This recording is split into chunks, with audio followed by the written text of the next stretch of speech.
ప్రహ్లాదోపాఖ్యానంలో గొప్పతనం ఎక్కడుందంటే లీలావతి జోక్యం చేసుకోలేరు. ఆవిడ మహాపతివ్రత, భర్త ఆజ్ఞని అతిక్రమించదు. వెంటనే గురువులు పరిగెత్తుకొచ్చారు, చండుడు అమర్కుడు వచ్చి, అయ్యా ఇంకొక అవకాశం అండి, పిల్లవాడిని తీసుకెళ్లి నేర్పిస్తాం అని మళ్ళీ పిల్లవాడిని తీసుకెళ్లారు. మళ్ళీ కొంతకాలం చదివించారు, మళ్ళీ కొంతకాలం చదివించి మళ్ళీ తీసుకొచ్చారు. సరే ఏదో నేర్చుకున్నాడేమోనని మళ్ళీ కొడుకుని పిలిచాడు.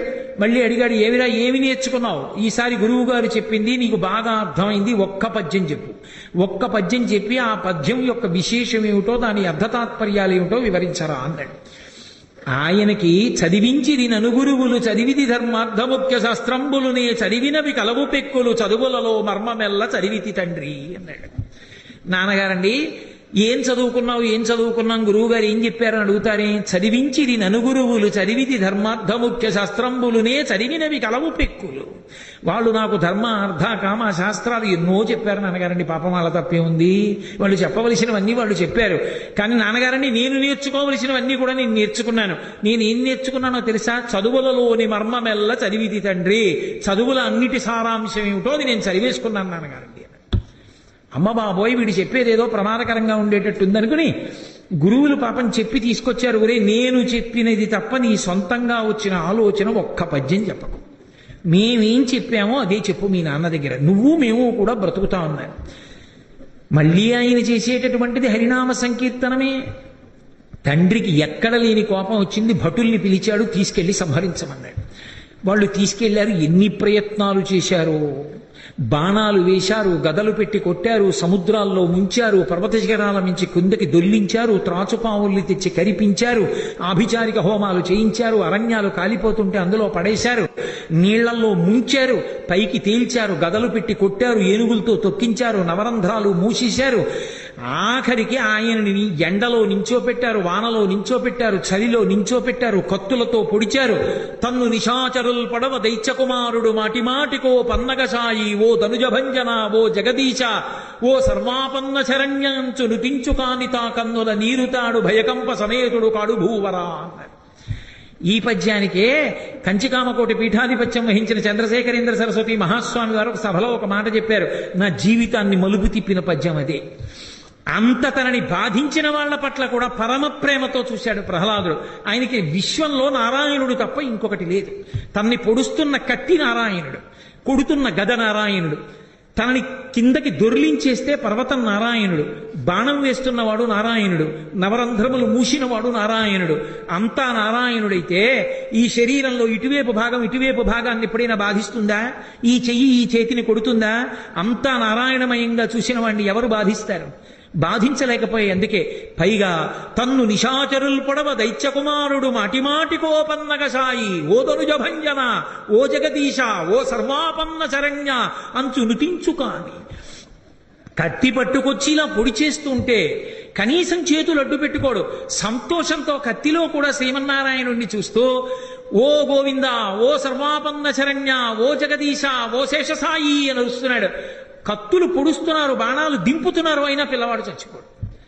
ఎంత చిత్రం అంటే పారడు లేచి దిక్కులకు బాహువులొడ్డడు బంధురాజిలో దూరడు ఘోరకృత్యమని దూరడు తండ్రిని మిత్రవర్గముంజీరడు మాతృవర్గము వసించు సువర్ణ గృహంబులోని కిందారడు కోపమునొందడు తాపమొందడు కావరేయనడు కంటకింపడు. ఎంత విచిత్రం అంటే ప్రహ్లాద భక్తి. అంత బాధ పెడుతుంటే తండ్రి పారడు లేచి దిక్కులకు అటు ఇటు పారిపోడు. నిన్ను కొరణాలతో కొడతామని తీసుకొచ్చి నించోబెడితే ఎంతో సంతోషంగా నిలబడి గోవింద ముకుంద శ్రీమన్నారాయణ కేశవ హరి అంటూ నించుంటున్నాడు. కనబడ్డవాడు కొరడా అన్నీ విష్ణువే. ఆ కొరడా పెట్టి కొడుతుంటే ఎంతో సంతోషంగా ముఖం వాడదు, పూర్ణచంద్రబింబల్లా అలాగే ఉంది. అంత పరమభాగవతోత్తముడు ఇంత బాధ పెడుతున్నాడు తండ్రి. ఇన్ని చేస్తుంటే ఇన్ని తట్టుకుని పారడు లేచి దిక్కులకు కనీసం అటు ఇటు పరిగెత్తాడు. బాహువులొడ్డాడు, చేతిని ఇలా అడ్డు పెట్టుకోడు. మనం అలా పెడుతుంటే గబుక్కుని ఏ ఆవో కొమ్మిసిరింది అనుకోండి ఇలా చెయ్యడ్డెడతాం. కనీసం కొడుతుంటే చెయ్యడ్డు పెట్టలేదు. శూలం పెట్టి పొడి చేస్తుంటే చేతులు అడ్డు పెట్టుకోలేదు. శ్రీ మహావిష్ణువు తగులుతున్నారు చేతి కనుకొని గోవిందా అన్నాడు. కాబట్టి బాహువులొడ్డడు బంధురాజిలో దూరడు, తన బంధువుల దగ్గరికి పరిగెత్తుకుంటే వెళ్ళిపోడు. దూరడు తండ్రిని, నా తండ్రి ఇంత బాధ పెడుతున్నాడని తండ్రిని విమర్శించాడు. మిత్రవర్గముంచీరడు, స్నేహితుల దగ్గరికి వెళ్ళి బాధపడ్డావు. మాతృసంఘము వసించు సువర్ణ గృహంబులోని కిందారడు, తల్లులు నివసించేటటువంటి బంగారు మేడలలోకి వెళ్ళి నేరాలు చెప్పడు. కోపమునొందడు, తాపమొందడు, ఆఖరికి కోపం పొందడు. కంటకింపడు, ఏమి పళ్ళు పటపటా కొరకడు, బాధపడ్డు, ఏమి ఏడవడు, హాయిగా నవ్వుతూ పరమ సంతోషంగా ఎప్పుడూ ఎలాగా ఉంటాడో అలా హాయిగా భగవన్నామ సంకీర్తనం చేసుకుంటూ కూర్చుని ఉంటాడు. ఏమిట్రా ఈ పిల్లాడు, ఎంత చేసినా ఎంత చంపేద్దామన్నా చచ్చిపోవట్లేదేమిటి? ఇప్పుడు ఏడుస్తున్నవాడెవరంటే హిరణ్యకశిపుడు. అది విచిత్రం. ఆయన ఏడుస్తున్నాడు. చచ్చిపోకూడదని వరాలు కోరుకున్నవాడు తండ్రి, చచ్చిపోకుండా ఉండిపోతున్నవాడు కొడుకు. అన్ని వరాలు కోరుకున్నవాడు చచ్చిపోవడానికి వంట చేసుకుంటున్నాడు. అసలు ఏ వరాలు కోరుకోనివాడు పరమభక్తితో చిరంజీవిగా మిగిలిపోతున్నాడు. యుగాలు మారిపోయినా సూర్యకళామందిరంలో చెప్పుకోవలసిందే, అంత భాగవతోత్తముడుగా మిగిలిపోయాడు. కాబట్టి మహానుభావుడిని చూసి హిరణ్యకశిపుడు ఒంటరిగా వెళ్లి గదిలో తలపట్టు కూర్చున్నాడు. ముంచితివార్థులను గదలముత్తితి, శైలతటంబుల నుండి ద్రుబ్బించితి, శస్త్రరాజి పొడిపించితి, మీద నిభేంద్ర పంక్తి రొప్పించితి, ధిక్కరించితి, శపించితి, ఘోర దవగ్ధులం త్రోయించితి, సావడిదేవి చిత్రమో అన్నాడు. ఎంత ఆశ్చర్యం! ఈ పిల్లవాడేమిటి, సముద్రంలోకి తీసుకెళ్లి ముంచేశాను గంట సేపు ఊపిరాడకుండా. పైకెత్తి చూశాను, చిరునవ్వు నవ్వుతూ ఉన్నాడు. గోవిందా ముకుందా హరి శ్రీమన్నారాయణ అంటూ. గదల ముత్తితి, పడుకోబెట్టి గదలతో కొట్టించాను. ఏహి శైలతటంబులందు ద్రుబ్బించితి, పర్వత శిఖరాల మీదకి తీసుకెళ్లి పైనుంచి కిందకి దొల్లించేశాను. చక్కగా ఉన్నాడు, ఏమీ అవదు. శస్త్రరాజి పొడిపించితి, కత్తులతో బాణాలతో బల్లేలతో పొడిపించాను, చావడం. మీద నిభేంద్ర పంక్తి రొప్పించితి, పడుకోబెట్టి ఏనుగుల్ని పైన తొక్కించాను, చావలేదు. ఘోరదవగ్ధులందు త్రోయించితి, ఘోరమైనటువంటి అరణ్యాలు కాలిపోతుంటే మంటల్లో పారేశాను, ఏమవదు. అభిచారిక హోమం చేయించాను, నేనే మాయ చూపించాను, చలిలో నించోపెట్టాను, నవరంధ్రాలు మూయించాను, పాములతో కరిపించాను, విషాన్ని కలిపి అన్నం పెట్టాను, కంఠం మీద కత్తి పెట్టి కొట్టించాను. చావడిదేమి చిత్రమో, చావడేమిటి కొడుకు? లోకంలో అంతటి మహాభక్తుడైన కొడుకు పుడితే ఆ కొడుకు చావలేదని ఏడిచిన తండ్రి హిరణ్యకశిపుడు. ఈ పాపం చాలదు చావడానికి. ఇంత ఏడిస్తే ఆఖరికి గురువులు ఆదుకోవాలి కాబట్టి ఎడవకయా కొడుకు చచ్చిపోలేదని వాడికి ఏదో కొంత రాజనీతి శాస్త్రం నేర్పి ఇంద్రుడి మీద వైరం నేర్పుతాంలే అని మళ్ళీ తీసుకెళ్లారు. మళ్ళీ పాపం వాళ్ళు చెప్పే పాఠం చెప్పారు. మళ్ళీ ఒక రోజున ఎంత గురువు గారైతే మాత్రం ఆయనకేం పని ఉండదా ఏమి, ఏదో ఆ చండుడు అమర్కుడు పని మీద బయటికి వెళ్ళారు. పిల్లలందరినీ చుట్టూ కూర్చోబెట్టుకున్నాడు. ఒరే, గురువుగారు చెప్పిన మాటలు రోజూ వింటున్నారు, నేను కూడా మీకు 4 మంచి మాటలు చెప్తాను, వినడం ప్రారంభం చేయండి అన్నాడు. చెప్పమన్నారు. ప్రహ్లాదుడు అన్నాడు, ఒక వ్యక్తి యొక్క వయస్సు 100 సంవత్సరములు ఉంటుందనుకుంటే అందులో నిద్రలో పోయేటటువంటిది 50 సంవత్సరాలు. మిగిలిన 50 సంవత్సరాల్లో బాల్యము వృద్ధాప్యము ఈ రెండు, ఒకటి అజ్ఞానము ఒకటి చింత, ఈ 25 ఏళ్లు తీసేస్తే మిగిలినవి 25 ఏళ్లు. ఈ 25 ఏళ్లలో ఒంట్లో బలం ఉండి భగవంతుణ్ణి అర్చించి శాస్త్రాలు చదువుకోగలిగిన వయస్సు 25 ఏళ్లలో కామము చేత యవ్వనము యొక్క ఉద్ధతి చేత ఆ కాలమంతా పాడైపోతే మళ్లీ పుట్టవలసినటువంటి అవసరం ఏర్పడుతుంది. మనుష్యుడు లోభగుణం చేత ఎప్పుడూ కూడా పంచతన్మాత్రలైనటువంటి శబ్ద స్పర్శ రస రూప గంధములను 5 పునఃపునః పొందడం కోసమని జ్ఞానేంద్రియములైన కన్నులతో చూడకూడనివి చూస్తూ, ముక్కుతో వాసన చూడకూడనివి చూస్తూ, చర్మంతో ముట్టుకోకూడనివి ముట్టుకుంటూ, నాలుకతో తినకూడని విధంగా తింటూ, చెవులతో వినకూడనివి వింటూ, కొత్త పాపాలు మూట కట్టుకుని పరమేశ్వరుడిచ్చిన అవయవాలతో గత జన్మలలో చేసుకున్న పాపములను త్రోసిరాదని పుణ్యాత్ముడై బ్రతకడం పోగా కొత్త పాపములను తెచ్చుకుంటున్నాడు. కాబట్టి మనుష్యుడు ఇలా లొంగకూడదు, తనని తాను జాగ్రత్త చేసుకోవాలి. హరినామ సంకీర్తనము భగవద్భక్తి కన్నా దివ్యమైనటువంటి ఔషధము లేదు. శ్రీమన్నారాయణుని యొక్క పాదార విందముల యందు సంతతము మనసు ఉంచి భక్తితో జీవనం సాగించినటువంటి వాడి యొక్క పాపములన్నిటినీ పరమేశ్వరుడే కాల్చేస్తాడు. అందుకే మనందరం కూడా భక్తితో ఉండడం ప్రారంభం చేద్దాం. శ్రీహరినామాన్ని కీర్తించినటువంటి వాళ్ళ పాపములన్నీ కాలిపోతాయి. కాబట్టి మనందరం కూడా భగవన్నామ సంకీర్తనం చేద్దాం. అజ్ఞానంలో కొట్టుకుపోకండి, నా మాట వినండి, మీ అందరూ కూడా ముకుంద స్మరణం చెయ్యండి అన్నాడు. వాళ్ళన్నారు, నువ్వు మాతో పుట్టావు, మాతో పెరిగావు, మాతో ఉన్నావు, మా దగ్గర నుంచి బయటికి ఎక్కడికి వెళ్ళలేదు, మాకెవ్వరికీ గురువుగారు ఎప్పుడూ చెప్పని విషయాలు నీకెవరు చెప్పారు, నీకెలా తెలిసాయి ఇవన్నీ అని అడిగారు. అప్పుడు చెప్పాడు, మా తండ్రి గారు తపస్సు చెయ్యడానికి వెళ్ళినటువంటి సమయంలో నా తల్లి అయినటువంటి లీలావతీదేవి యొక్క గర్భంలో నేనున్నాను. ఇంద్రుడు ఇదే అదును అని దండెత్తి వచ్చి రాక్షసులందరినీ సంహారం చేసి కొంతమంది రాక్షసులు పారిపోగా లీలావతి గర్భంలో ఉన్న హిరణ్యకశిపుని యొక్క తేజస్సు వలన పెరుగుతున్నటువంటి నన్ను సంహరించడం కోసమని మా అమ్మని చెరబట్టి తీసుకెడుతున్నాడు. ఎదురుగా వచ్చినటువంటి నారద మహర్షి, నీకు సాక్షాత్తు వదినగారవుతుంది, అటువంటి లీలావతి మహాపతివ్రతన ఆమెని చెరబట్టి తీసుకెళ్లడం నీకు న్యాయమా, ఎందుకు తీసుకెళ్తున్నావని అడిగాడు. ఈమె కడుపులో హిరణ్యకశిపుని యొక్క తేజస్సు పెరుగుతోంది, ఈమెకి ప్రసవం అవగానే ఆ పిల్లవాడిని చంపి ఈమెని తిరిగి పంపించేస్తాను, ఈమె జోలికి నేను వెళ్ళనన్నాడు. వెంటనే నారదుడు నవ్వి, నీకేం తెలుసు, ఈమె కడుపులో పెరుగుతున్నటువంటి వాడు మహాభాగవతోత్తముడు, ఆయన్ని చెనకడం ఎవరికీ సాధ్యం కాదు, నా ఆశ్రమానికి తీసుకెడతానని తన ఆశ్రమానికి తీసుకెళ్ళాడు. తీసుకెళ్లి నారద మహర్షి ప్రతిరోజు కూడా జ్ఞానబోధ చేస్తూ ఉండేవారు. మా అమ్మ నిండు గర్భిణి అయిన కారణం చేత, అంతగా అనురక్తి లేని కారణం చేత, భర్త అయిన హిరణ్యకశిపుని మీద మనసుండిపోయిన కారణం చేత, స్త్రీ అయిన కారణం చేత విస్మృతి కలిగింది, నారదుడు చెప్పినవి మరిచిపోయింది. అమ్మ కడుపులో ఉన్న నేను నా కోసమే నారదుడు చెప్పాడా అన్నట్టుగా విన్నాను. కానీ చిత్రం ఏంటంటే, అమ్మ కడుపులో ఉన్న నేను మరిచిపోలేదు, అసలు విన్న అమ్మ మరిచిపోయింది. విన్నది మరిచిపోకుండా ఉండడానికి, జ్ఞాపకానికి రావడానికి కారణం ఎక్కడుందో మీకు చెప్తాను వినండి అన్నాడు. వెల్లిగున నాటి నుండి ఉల్లసితంబైన దైవ యోగంబున శోభిల్లెడు మునిమరమంతయో ఉల్లంబున మరపు పుట్టదొకనాడైనన్. ఎప్పుడైనా సరే భగవద్భక్తికి సంబంధించిన విషయాలు, వేదాంత విషయాలు చదువుకున్నవి, విన్నవి ఏ కారణం చేత జ్ఞాపకం ఉంటాయంటే రెండు కారణాలు. చదువుకున్నది జ్ఞాపకం ఉండి స్ఫురణలోకి రావాలంటే గురువు యొక్క అనుగ్రహం ఉండాలి, రెండవది భగవంతుని యొక్క అనుగ్రహం ఉండాలి. ఈ రెండూ లేకపోతే ఎన్ని విన్నా ఎన్ని చదివినా జ్ఞాపకంలో ఉండవు, జారిపోతాయి. వెల్లిగొని నాట నుండి ఉల్లసితంబైన దైవ యోగంబున శోభిల్లెడు మునిమతమంతయు. నాకు నా గురువైనటువంటి నారద మహర్షి యొక్క అనుగ్రహం ఉంది, భగవంతుని యొక్క అనుగ్రహం ఉంది. ఈ రెండు ఉన్న కారణం చేత నేను విన్నది మరిచిపోలేదు కాబట్టి అనుష్ఠానంలోకి వచ్చింది.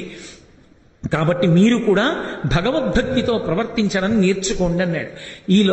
ఇక్కడ ఒక అనుమానం వస్తుంది చాలా మందికి, 100 దివ్య సంవత్సరములు హిరణ్యకశిపుడు తపస్సు చేశాడు కదా, మరి ప్రహ్లాదుడు లీలావతి కడుపులో ఉంటే ఇన్ని సంవత్సరములు ఎలా లీలావతి కడుపులో ఉండిపోయాడు అని.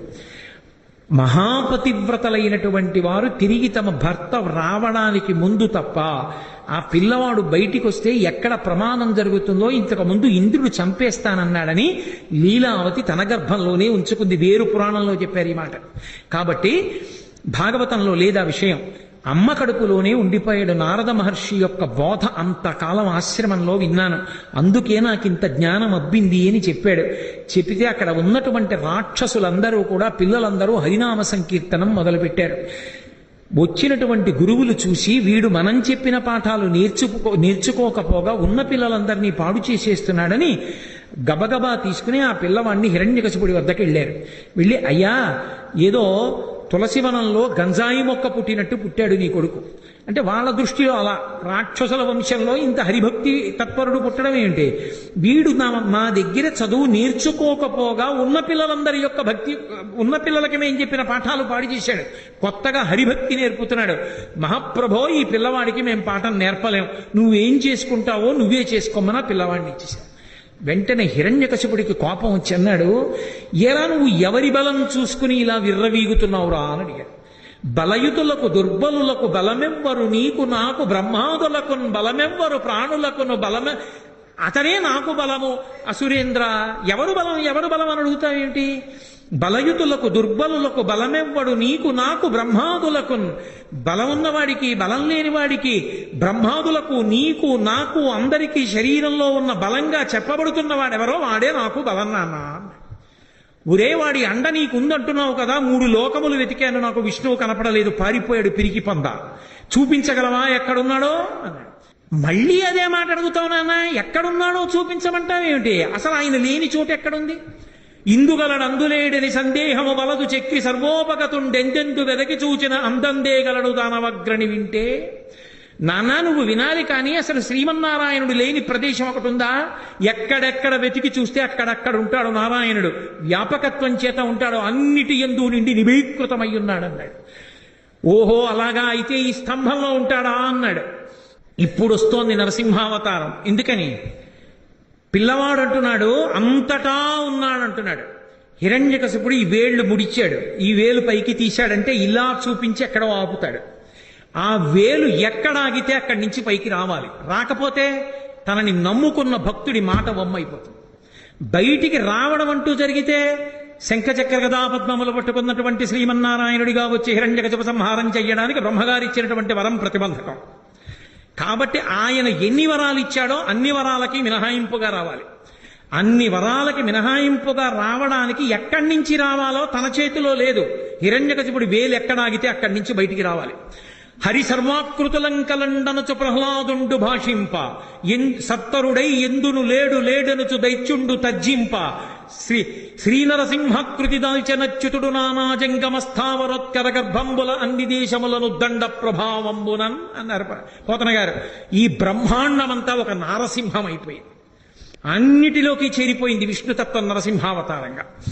ఎక్కడ వేలాగితే అక్కడి నుంచి బయటికి రావాలి, అన్నిటా నిండిపోయింది. అసలు ఆ నారసింహ తత్వం ఎలా ఉంటుందో అప్పుడు మీరు ఊహించండి. హిరణ్యకశిపుడు ఇలా వేలు తిప్పుతూ స్తంభాన్ని చూపించాడు, ఇందులో ఉన్నాడా అన్నాడు. మళ్ళీ అదే మాట అడగద్దు, అంతటా ఉన్నాడు, ఉంటే వస్తాడా? వస్తాడు నాన్న, నువ్వు పిలువు. ఇప్పుడు కొడుకు మాట కాదని నిరూపించాలి, కొడుకు మాట నిలబెట్టాలి పరమేశ్వరుడు. ఇది ఆయన దయ. పిల్లవాడు ధైర్యంతో మాట్లాడుతున్నాడు, ఉన్నాడు పరమేశ్వరుడు అంటున్నాడు. అతని మాట నిలబెట్టడానికి బ్రహ్మాండమంతా నారసింహమైంది. హిరణ్యకశిపుడు ఆ స్తంభాన్ని ఒక్క దెబ్బ కొట్టి రమ్మను ఇందులోంచి అన్నాడు.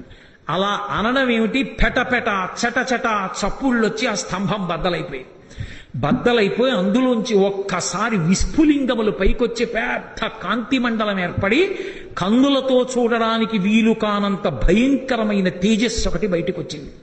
ఆ తేజస్సులోంచి పట్టుపుట్టం కట్టుకుని స్వామి నిలబడ్డారు. భయంకరమైనటువంటి గర్జన చేస్తుంటే ఆయన పాదములు తీసి వేస్తుంటే ఆయన యొక్క వేగాన్ని ఒత్తిడిని తట్టుకోలేక 1000 పడగలున్నటువంటి ఆదిశేషుడు సార్వభౌమము మొదలైనటువంటి దిగ్గజములన్నీ కూడా భూమి యొక్క బరువుని ఓర్చలేక తలలు వంచేసాయి.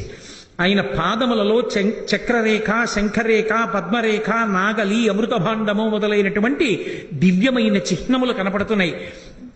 బలిష్టమైనటువంటి మోకాళ్ళు, ఐరావతం యొక్క తొండం ఎలా ఉంటుందో అటువంటి బలిష్టమైనటువంటి తొడలు, సన్నటి నడుం, దానికి పెట్టుకున్నటువంటి మువ్వల వడ్డాణం, ఆ చప్పుడు చేస్తున్నటువంటి గంటలు, మెడలో వేసుకున్నటువంటి ఆహారాలు, అనంతమైనటువంటి బాహువులు, పైన నృసింహాకారం, సింహం యొక్క ముఖం, పెద్ద పెద్ద దంస్ట్రలు, చంద్రుడి కాంతి ఎలా ఉంటుందో అటువంటి కాంతి, భయంకరమైన వాటిని కూడా తెగబోయగలిగిన నాగళ్ళు ఎలా ఉంటాయో అటువంటి దంతపంక్తి, అదిరి పడిపోతున్నటువంటి పెదవులు, మందర పర్వతానికి ఉండేటటువంటి గుహలు ఎలా ఉంటాయో అటువంటి నాసికారంధ్రములు, పుట్టలోంచి పైకి వచ్చి కోపంతో ఊగుతున్న నాగుపాం ఎలా ఉంటుందో అలా ఆడుతున్నటువంటి నాలుక, గురి చూసి చూస్తున్న కోటి సూర్యుల ప్రకాశంతో వెలిగిపోతున్నటువంటి కన్నులు, నిక్కబొడుచుకున్నటువంటి వెంట్రుకలు, పెట్టుకున్నటువంటి పెద్ద కిరీటం, అనంతమైనటువంటి బాహువులు, అన్ని బాహువుల యందు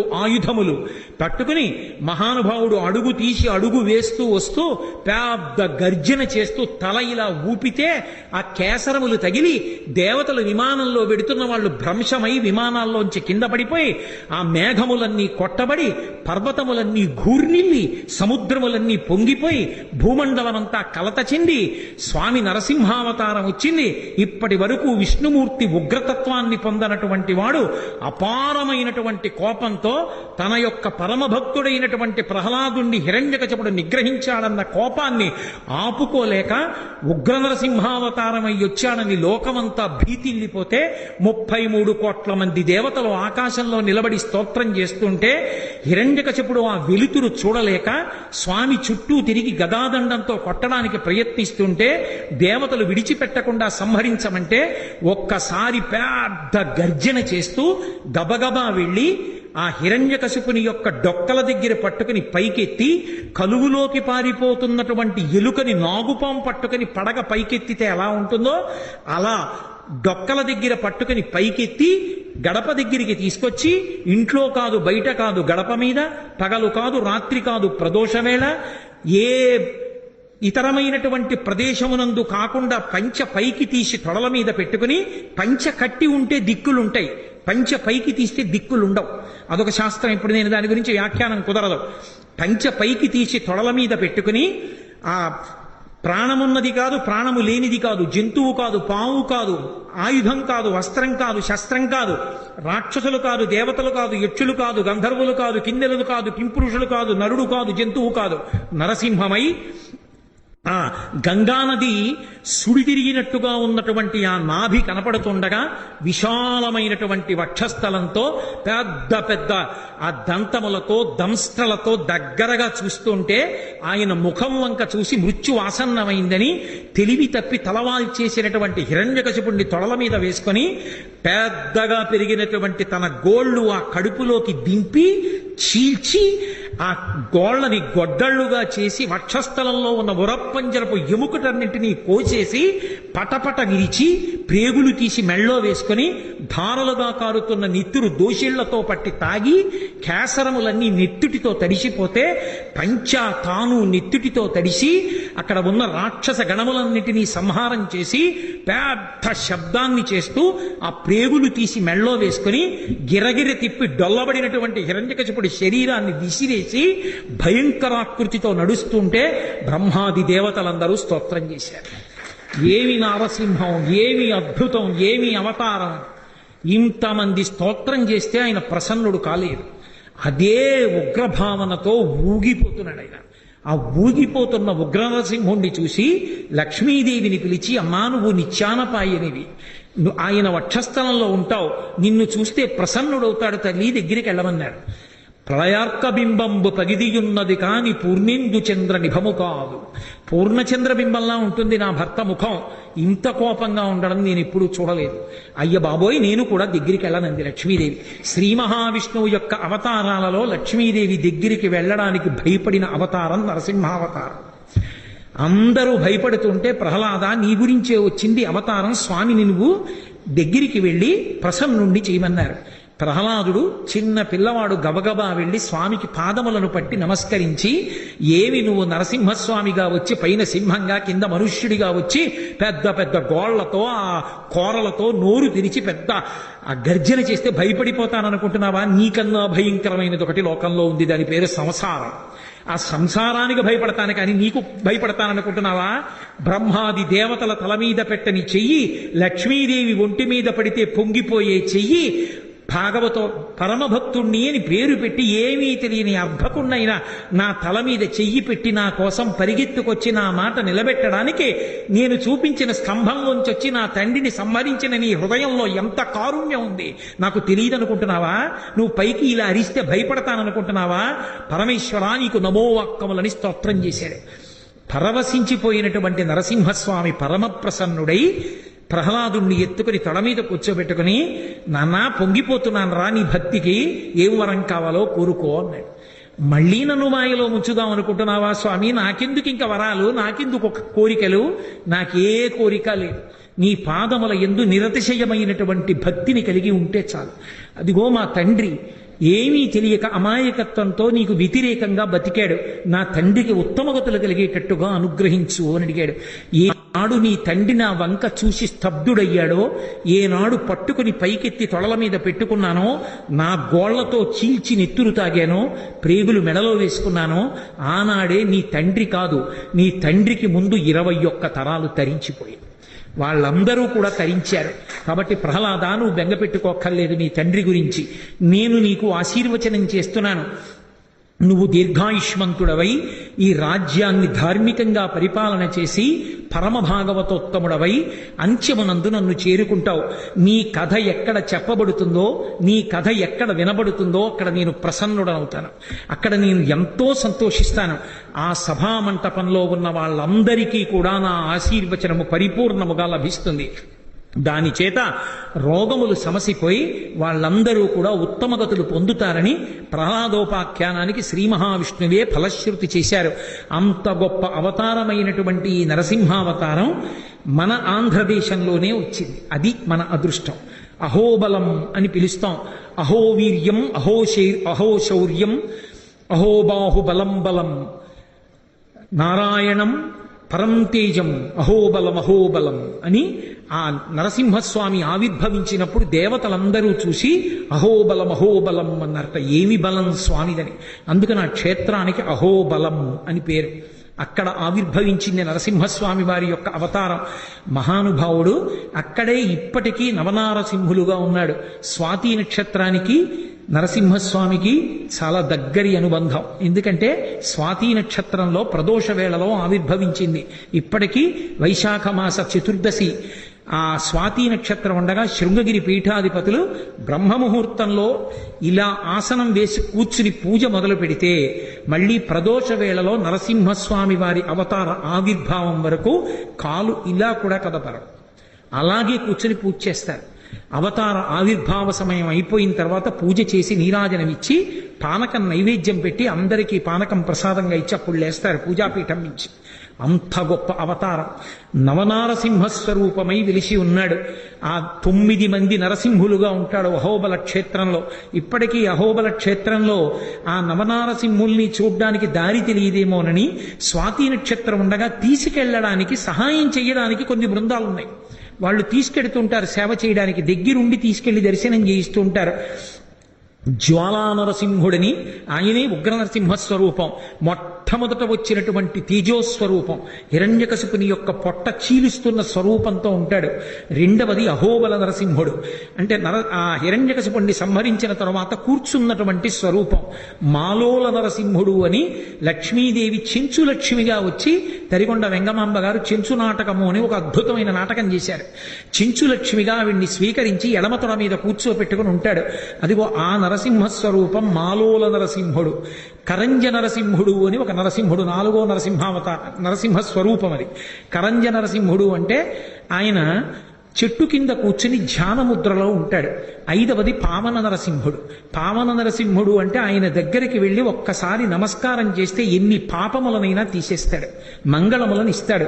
అందుకనే 5వ నరసింహస్వరూపాన్ని పావన నరసింహుడు అని పిలుస్తారు. 6వ నరసింహస్వరూపం ఒకటి ఉంది, దాన్ని యోగ నరసింహుడు అంటారు. అయ్యప్ప స్వామి ఎలా కూర్చుంటారో అలా యోగ పట్టం కట్టుకుని యోగముద్రలో కూర్చుంటారు. ఇప్పటికీ అక్కడికి దేవతలు కూడా వచ్చి ధ్యానం చేస్తారు అని చెప్తారు. యోగ నరసింహుడు.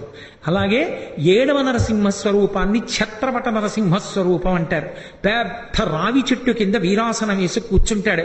అక్కడికి గంధర్వులు విద్యాధరులు వచ్చి హూ హూ హాహా అని చెప్పి 2 గంధర్వులు వాళ్ళు శాప విమోచనం కోసం నరసింహస్వామి దగ్గరికి వచ్చి పాటలు పాడి నృత్యం చేశారు. ఆయన తొడ మీద చెయ్యి వేసుకుని ఇలా తాళం వేస్తూ కూర్చున్నారు. ఆ కూర్చున్నటువంటి స్వరూపాన్ని ఛత్రపట నరసింహస్వరూపం అంటారు. అక్కడికి వెళ్ళి సంగీతం పాడుతుంటారు కొంతమంది పెద్దలు. కాబట్టి ఛత్రపట నరసింహుడు. ఆ తరువాత వచ్చినటువంటి ఇంకొక నరసింహస్వరూపమే మహానుభావుడిది 7 అయిపోయిన తర్వాత 8వది భార్గవ నరసింహుడు. పరశురాముడు నరసింహస్వరూపాన్ని దర్శనం చెయ్యాలి అని చెప్పి కోరుకుంటే ఆయనని అనుగ్రహించి దర్శనమిచ్చినటువంటి నరసింహుడు. 9వ నరసింహస్వరూపం ఒకటి ఉంది. ఆ చిట్ట చివర వచ్చింది వరాహ నరసింహస్వరూపం. భూమిని తన దంస్ట్ర మీద పట్టుకుని పైకెత్తినటువంటి ఆదివరాహస్వామి పక్కన నిలిచినటువంటి నరసింహస్వరూపం. మొట్టమొదట వచ్చినటువంటి ఆ యజ్ఞవరాహావతారం పక్కన నరసింహావతారం 2 ఉంటాయి. ఆ 2 ఉన్నటువంటిది వరాహ నరసింహం. మొత్తం 9 నరసింహస్వరూపాలు. అహోబల క్షేత్రంలో ఉంటాయి. అలాగే నెల్లూరు, నెల్లూరు పక్కనే ఉంది. ఇప్పటికీ అక్కడ మహానుభావుడు ప్రజాపతులలో ఒకడైనటువంటి కశ్యప ప్రజాపతి 7 హోమగుండాలు పెట్టి సప్తర్షులతో హోమం చేశాడు. సప్తర్షులతో హోమం చేసినప్పుడు నరసింహస్వామి వారి ఆవిర్భావం అయినప్పుడు ఏ జ్వాల తేజస్సు మొదట వచ్చిందో ఆ తేజస్సు ఆ హోమగుండంలోంచి పైకొచ్చింది. పైకొచ్చి దూరంగా వెళ్ళి ఒక గుహలోకి చేరిపోయింది. ఆ గుహలోకి వెళ్ళి కశ్యప ప్రజాపతి చూస్తే యోగ నరసింహస్వామి కనిపించారు. యోగ నరసింహస్వామిని ఆయనే కశ్యప ప్రజాపతే మొదటి పూజ చేసి ప్రతిష్ఠ చేశారు. ఇప్పటికీ మీరు నెల్లూరు వెడితే నెల్లూరుకి చాలా దగ్గరలో 3 కొండలు ఉంటాయి. ఒక కొండని నరసింహస్వామి వారు ఉండేటటువంటి కొండ, వేరొకటి తల్పగిరి అంటారు, రంగనాయక స్వామి వారు ఉంటారు, 3వది సత్యగిరి. అక్కడ కామాక్షి తాయి అని చెప్పి ఒక మహారాజు గారి కల్లో కనబడితే అమ్మవారిని ప్రతిష్ఠ చేశారు. ఎంతమంది భక్తులో వెళ్ళి అమ్మవారిని సేవిస్తుంటారు. కశ్యప ప్రజాపతి హోమం చేసేటప్పుడు గోవిందరాజస్వామి దేవాలయాన్ని నిర్మాణం చేశాడు. ఆ గోవిందరాజస్వామి వారి దేవాలయం పక్కన పెద్ద వృక్షం ఉంటుంది.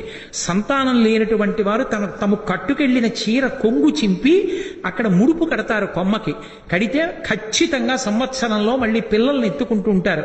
దాన్ని సంతాన వృక్షము అని పిలుస్తారు. అశ్వత్థామ గుహలు అని అక్కడే గుహలు ఉంటాయి.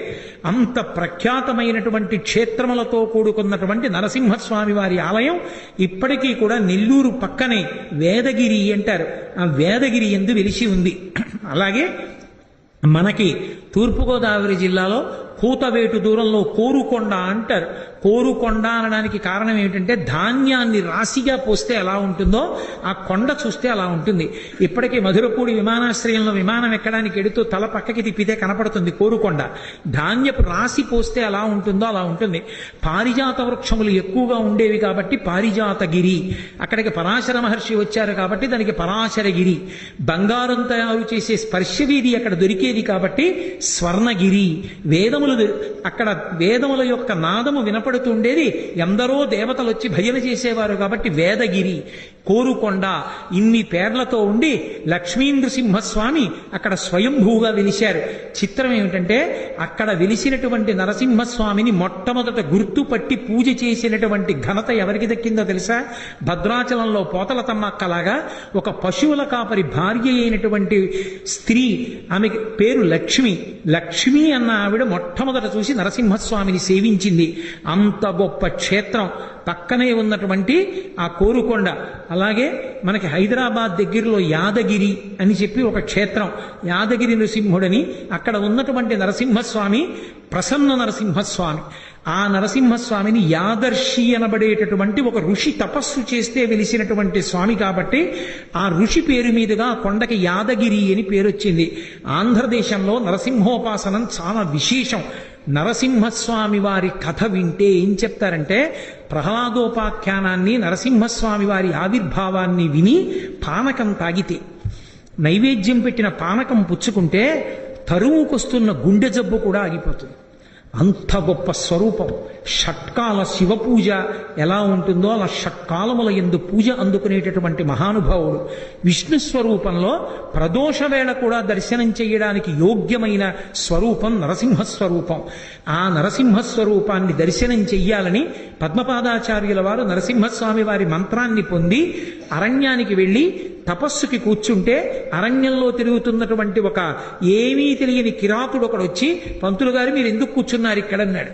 నరసింహస్వామి ప్రత్యక్షం అవ్వాలని తపస్సు చేస్తానన్నారు. నరసింహం అంటే ఏమిటి? అరణ్యంలో చాలా కాలం నుంచి తిరుగుతున్నాను, దానికి తపస్సు ఎందుకు, నేను తీసుకొస్తాను చెప్పండి అన్నాడు. విడిచిపెట్టట్లేదని ఆయన అన్నారు. కింద మనుష్యుడు పైన సింహం, ఆయన కోసం అన్నారు. అది ఈ అడవిలో ఉందా అన్నాడు. ఈ అడవిలో ఉంది అన్నారే. అయితే నేను తీసుకొస్తానులేండి, దానికి తపస్సు ఎందుకన్నారు. ఆయన నవ్వి అన్నారు, నువ్వు తీసుకురాగలవా అన్నారు. రేపు రాత్రిలోగా తీసుకురాకపోతే నా ప్రాణాలు విడిచేస్తాను పంతులు గారు, సరేనా అన్నారు.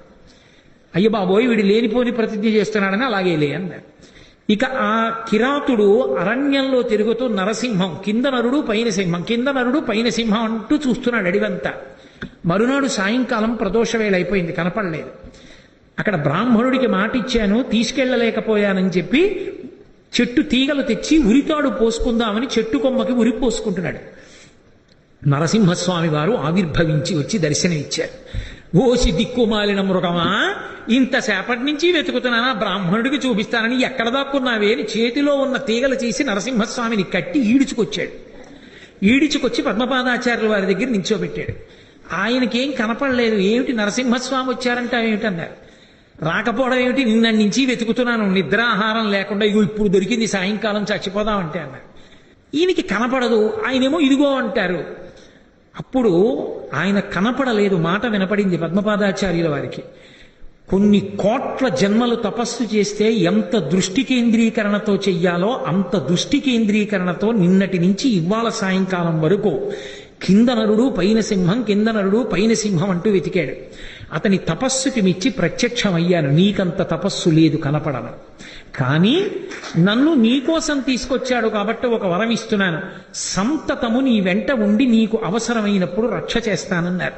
శంకర భగవత్పాదాచార్య స్వామి వారు శ్రీశైల పర్వతం మీద తపస్సు చేసుకుంటుండగా కాపాలికుడు వచ్చి చక్రవర్తి శిరస్సో మీ శిరస్సో కావాలి భైరవుడికి సమర్పించడానికి.